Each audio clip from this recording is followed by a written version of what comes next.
उत्तर प्रदेश के हजारों शिक्षा मित्रों का संघर्ष क्या कम था कि एक और बड़ा फैसला लेकर प्रदेश की योगी सरकार उनकी जड़े पर नमक छिड़कने को तैयार है।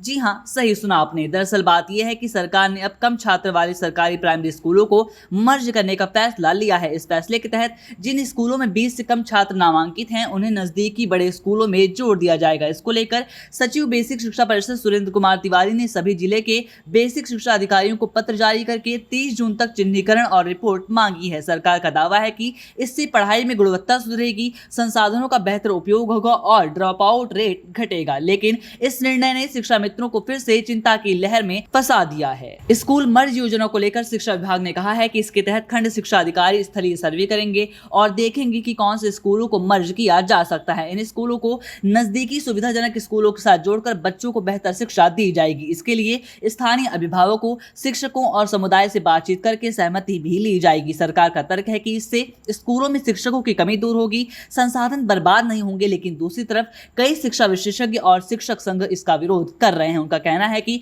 छोटे बच्चों को दूर के स्कूलों में भेजने से ड्रॉप आउट की समस्या भी बढ़ सकती है। अब असली चिंता की बात यह है कि जब छोटे स्कूल बंद होकर बड़े स्कूलों में मर्ज हो जाएंगे तो वहां काम करने वाले शिक्षा मित्रों की संख्या स्वतः घट जाएगी। पहले शिक्षा मित्र अल्प मानदेय पर काम कर रहे हैं और अपनी नौकरी को लेकर असुरक्षा महसूस कर रहे हैं। अब स्कूल मर्जिंग के बाद बड़ी संख्या में शिक्षा मित्रों के सामने बेरोजगारी का खतरा और भी ज्यादा गहरा सकता है। खास तौर पर दूर दराज के गांवों में जहां पहले से ही छोटे स्कूलों में पढ़ाई चल रही थी, वहां अब शिक्षा मित्रों की जरूरत कम हो जाएगी। ऐसे में हजारों शिक्षा मित्रों के परिवारों की रोजी रोटी पर भी सीधा असर पड़ेगा। जैसा कि आप सभी जानते हैं कि पिछले 7 सालों से प्रदेश भर के शिक्षा मित्र अपनी मानदेय वृद्धि और स्थायीकरण को लेकर संघर्ष कर रहे हैं, ज्ञापन पत्र सौंप रहे हैं, सरकार की पैरवी कर रहे हैं और तरह तरह के हथकंडे अपना रहे हैं कि सरकार उनके हक में फैसला ले। हालात यह है कि बीते 24 दिनों से टेट और सीटेट पास शिक्षा मित्रों के द्वारा राजधानी लखनऊ के इको गार्डन में शांतिपूर्ण धरना प्रदर्शन जारी है।